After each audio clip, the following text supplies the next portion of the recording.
were my purpose. I do not support this. I should be furious. But from an objective point of view, it's incredibly romantic. Hi, my name is Nacho, welcome back to the channel, and yes, I am still alive and with a roof over my head, so I'm still able to pump up these delicious nuggets of entertainment. That way, you'll have something to watch while you're taking that extended pool break at work. What? How does he know that? Now, The Last of Us Episode 3 came out, and it was, for lack of a better word, different. For a really quick summary, unlike the previous two episodes, this one tells the story of Bill, one of the most noticeable yet mysterious supporting characters in the game, who survived the apocalypse and since has been holding ground in the town he lived, and Joel and Ellie meet for a brief moment in their search for a car. This episode tells a similar story with Nick Offerman portraying Bill as a government conspiracist holed up in a bunker while Fedra rounds out the rest of the townfolk to take them to safety. And after they leave, well, he goes shopping. And what I like about this is that this is the survivalist dream. Similar to the grocery store raid in 28 Days Later, Bill goes to the petrol station and pumps up like 3 full drums of stuff, goes to the gas plant and turns it off for himself. Not sure if those can just be left unattended and keep providing natural gas for like 20 years, but in theory, sounds cool. Then he visits Home Depot and basically takes everything he needs, and yeah, that's the dream. Be early game to the end of the world and just stock up on everything you need before raiders even begun popping up.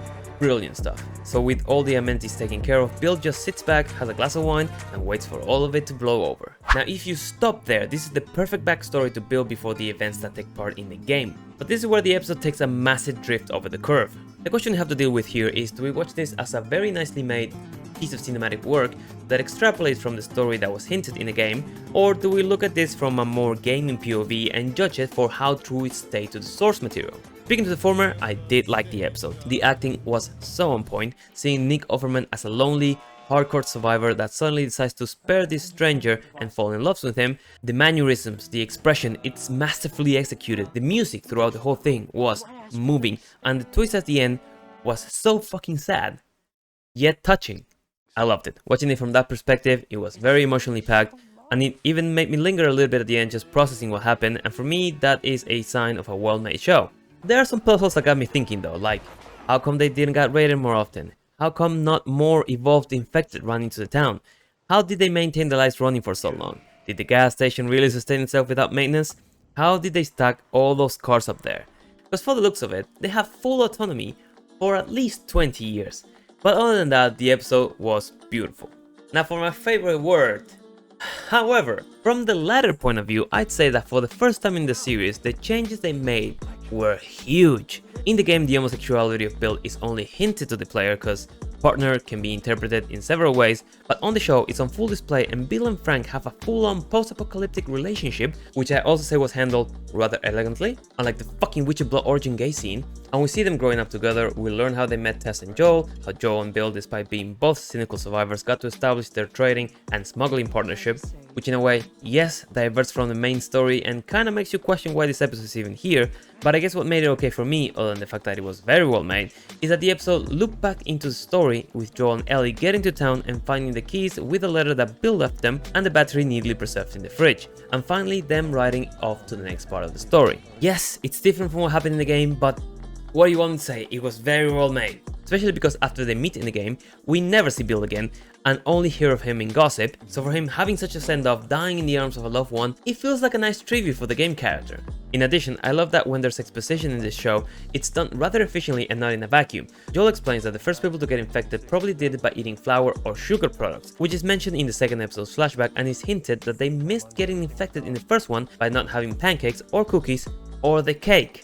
So it's really good being able to connect the story of what happened throughout every episode. More of Bella Ramsey just blankly moving through the story. The more I see of her, the more contrast with the rest of the cast comes to light. I found the basement scene to be particularly weird, where she pretty much plays with the trap infected before killing him. The constant talking is not as quirky as Game Ellie was, and when Pedro tries to avoid her watching the dead bodies of the people of Lincoln, it's just nothing. She just stands there. She doesn't have to break down crying by even a frown or something. Nah, she just, cool.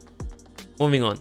Which is even more noticeable because the next scene you cut to Nick acting insecure and shy and fully embodying so many emotions in camera that Bella is just not able to portray for some reason. Overall for me this was a great episode. Not for everyone though, there's a huge clash between those who think this was just another agenda push and those who liked how they changed Bill's fate for a happy ending. I'll say right away, sometimes I'm not the best spotting where the subliminal messages are laid, because I like how the episode flowed, and I don't care if there's two guys kissing or being romantic to each other, as long as it's done well, and not just like, hey, look, it's gay people. Do you see this shit? Do you see how progressive we are? There's gay people in this show. Look at it. But if you watched this, find the video, leave us a like, let me know in the comments down below. Were you happy with the episode? Did you like the changes they did to Frank and Bill's story?